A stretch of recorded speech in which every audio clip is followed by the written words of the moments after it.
the flagship for the Chrysler lineup, the 300 has some pretty big shoes to fill and has some pretty high expectations to overcome. Now, this vehicle is the brand's full-size rear-wheel drive offering.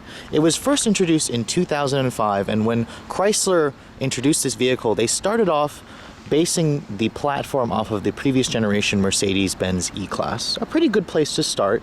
And you can see what I have here is a 2013 model. This represents kind of the second generation. This vehicle got an extensive update in 2011 when Chrysler pretty much threw out two of the V6 engines, gave us some new transmissions, and then updated the styling. You can see at the back, the 300 has this really long chrome strip going along the bottom end of the taillights. It kind of reminds me of something like a Bentley, especially at the front.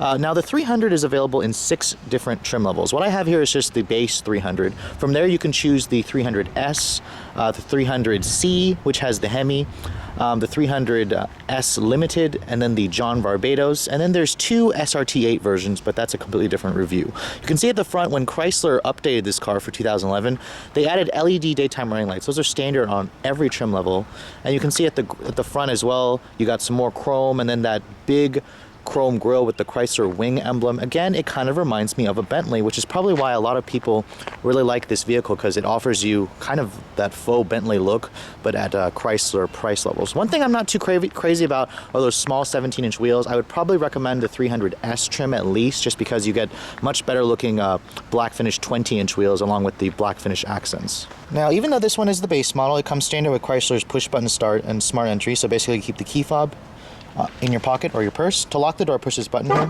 That locks the doors. To unlock it, just touch the door handle, and that unlocks the doors for you. Now, looking at this interior, again, this vehicle got a significant update in 2011, and the interior is just much improved. The previous 300C was criticized for having a cheap interior, and that's just simply no longer the case. Now, when you step inside the vehicle, it's somewhat low to the ground, but this is a full-size sedan. You get a really nice, easy step in height. Now, the one thing you're probably noticing is that huge screen along with those really beautiful gauges. But anyways, push button start, again, is standard, so basically put your foot on the brake, push the button to start the engine. And then what you're hearing is the company's corporate 3.6-liter Pentastar V6. That's the standard engine in every 300. You can upgrade to the V8 if you want. Now, looking at this interior, first of all, it's just a really big step up. If you guys have seen the old 300, you'll know that this interior is just miles and miles ahead. The windows are automatic up and down for the driver and the front passenger. And then in terms of the materials, it's all really high quality. Soft touch, dashboard materials, leather stitching over the instrument panel hood. Looking at the door panels, it's soft touch again right here with a nice aluminum door handle. This is actually real aluminum. The wood grain is probably faux, but you have some nice aluminum trim contrasting it. And then leather stitch right here, more aluminum trim. Looking at this center stack right here, the star of this vehicle is the 8.4-inch Uconnect touchscreen system. Now, out of the 3 American brands, Chevrolet with their MyLink, Ford with their My4Touch, Chrysler, Jeep, Dodge got it right with the Uconnect. The controls are pretty simple, and it's just really fast responding. You can see anytime you touch any portion of this vehicle, like any touchscreen portion, it's just fast. The processing speed is much faster than My4Touch or Chevrolet MyLink, where it kind of lags a little bit. And I'm just impressed. Chrysler did a really good job, especially with the renderings, with just the interface is pretty easy to use. I mean, you have radio, you have your Bluetooth player, you have your controls for your climate control. This vehicle has heated seats. One thing it does not have is navigation. Even though this looks like it has nav, you don't have navigation. It's part of like a $795 option to graph navigation basically on here, although you do have Sirius XM traffic and weather, but again, no navigation. You do have dual zone automatic climate control that comes standard on this vehicle. And then what you're looking at here, this rather interesting looking shifter, this is the new ZF 8-speed automatic transmission. It replaces that 5-speed automatic in the 2011 model. This transmission was basically introduced in 2012. You can see it's basically worked by, it's in park right now. You can see right there, when you want to put it in drive, you have to push this button here, pull it all the way back for drive, and then push it forward.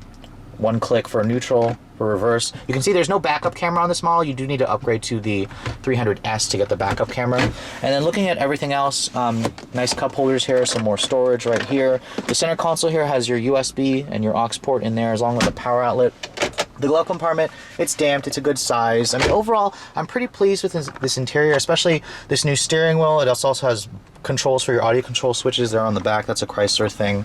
Your cruise control, trip computer here, and then those beautiful looking gauges. This interior just looks very classy and sophisticated, and I'm definitely impressed with what Chrysler has done with this interior. Being that the 300 is a full-size sedan, you'd expect the back seat to be pretty huge, and this is probably where you're going to be a little disappointed, honestly. Stepping inside the back seat here, the legroom could be better. Honestly, the Ford Taurus is about this cramped as well. The Chevrolet Impala offers probably the most legroom space along with the Cadenza, but you can see you got nice vents here, a pretty large center tunnel because this vehicle is rear-wheel drive, so it's got to make room for that drive shaft. But you do get dual map pockets, nice armrest right here with cup holders and storage. I mean, the back seat, the materials are also soft touch. They've followed through here, leather stitched right here. I mean, even the door handle is aluminum again. Overall, I'm pretty impressed with this interior, but don't expect the biggest back seat for this vehicle. Now, looking at the trunk capacity, this is also where full-size sedan shoppers expect a lot of space. The 300 gives you a pretty big opening, but in terms of actual cubic feet, it lags the class. You're looking at about 14.8 cubic feet. Most mid-size family sedans offer a little bit more. The opening, again, though, is large, and you have the strut or the gooseneck hinges, but they at least do not crush your cargo because Chrysler gives you a little place where they can go.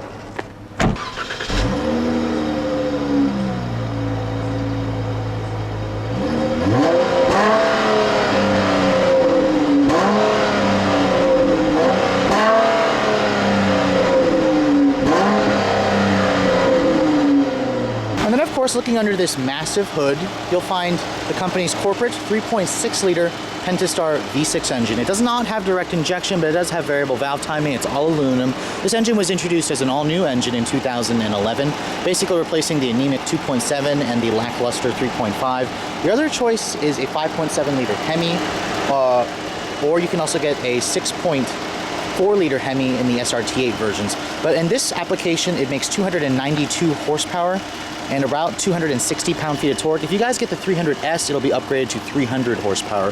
Paired with that 8-speed automatic, going to the rear wheels, let's take a look at how it drives. Fuel economy for this vehicle is about 19 in the city and 31 on the highway with that 8-speed automatic.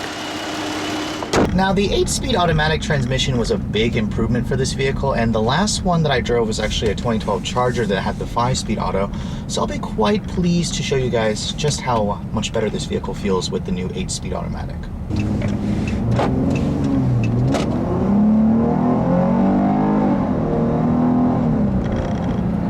Right off the bat, I'm immediately noticing just how responsive and quick shifting this new transmission is. This 300 is really just a surprising vehicle from Chrysler.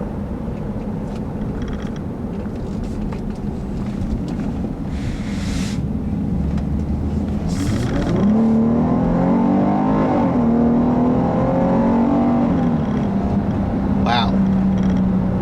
I'm impressed. The last 2012 Charger I drove with the 5-speed auto, you could really feel the wide gearing that that transmission just had. It just didn't have enough gears for the engine, and this 3.6 liter V6 really just shines.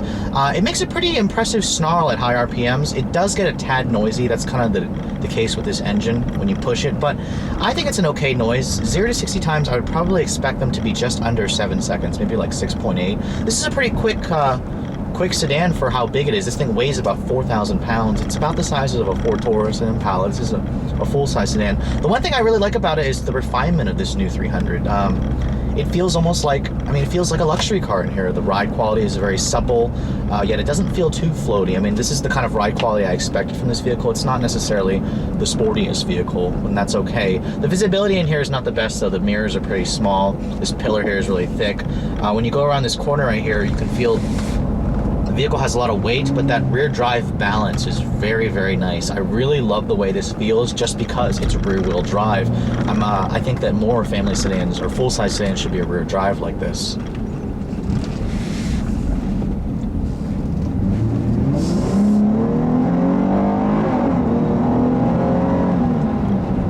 That transmission is just incredible. ZF really knows how to make a phenomenal transmission. It's got quick, crisp shifts. It's geared perfectly for the engine to keep it in the meat of its power band, and I wouldn't be surprised to be able to achieve that 31 mpg highway rating, just because it's going to rev really low on the highway with that 8-speed automatic.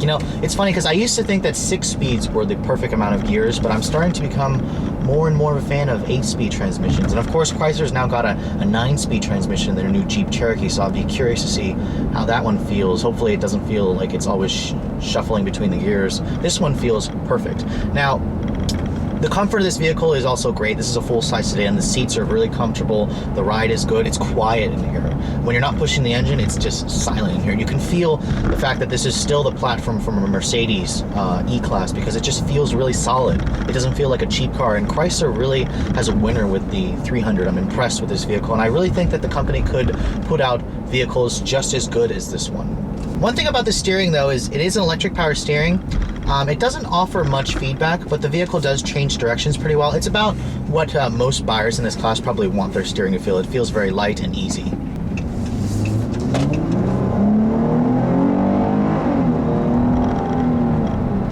Again, it's pretty impressive what a single transmission swap will do. So that brings me to the conclusion of this review. If you guys are in the market for a full-size sedan like this, I would definitely say put a 300 or a Charger on your list, especially with the 8-speed automatic. I would avoid the 5-speed automatic on the base Charger, but this 8-speed auto really is the winner for me in terms of the transmission. Now, you can go for the V8 models, which some of them will come with a 5-speed auto. I believe Chrysler will be switching them over to an 8-speed auto as well, but expect basically to see more and more of the 8-speed transmissions as, I guess, the company ramps up production. Now, in terms of the class, this one that I'm driving stickers for about $30,500. It is the base model 300. It makes it more expensive than the Ford Taurus, for example. However, I think it's worth the money, just the way this vehicle feels. It does come standard with more features. For example, if you wanted to get a Taurus to equip like this, you're going to have to upgrade to like an SEL with the My Ford Touch option, which will be in the $30,000 range, slightly over that.